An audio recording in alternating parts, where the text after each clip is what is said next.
دنیا مذمت شده است خوب، ولی مولانا دنیا رو تعریف میکنن، میگن چیست دنیا؟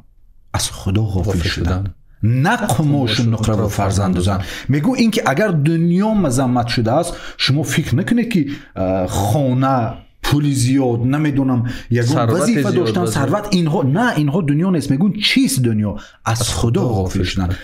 همین که تو رو اگر از اون خوب رسالتی اصلی انسان که باید به همون نیستان برگردد، تو رو از اون راه بزرد، اون دنیا هست.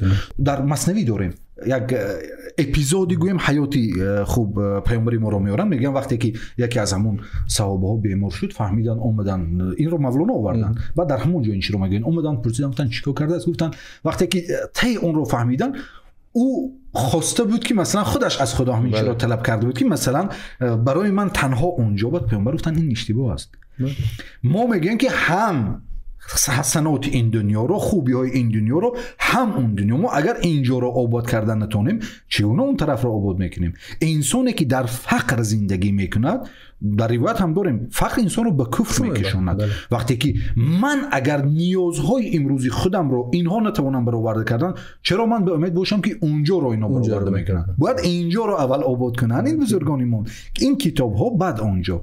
ولی متاسفانه این فهمش درست شاید اکثر جوانان ما رو اگر نگاه کنیم از ادبیات دور کرد. اونها فکر کردن که هر کس این سمت رفت یعنی که دیگر پولدار نمیشه.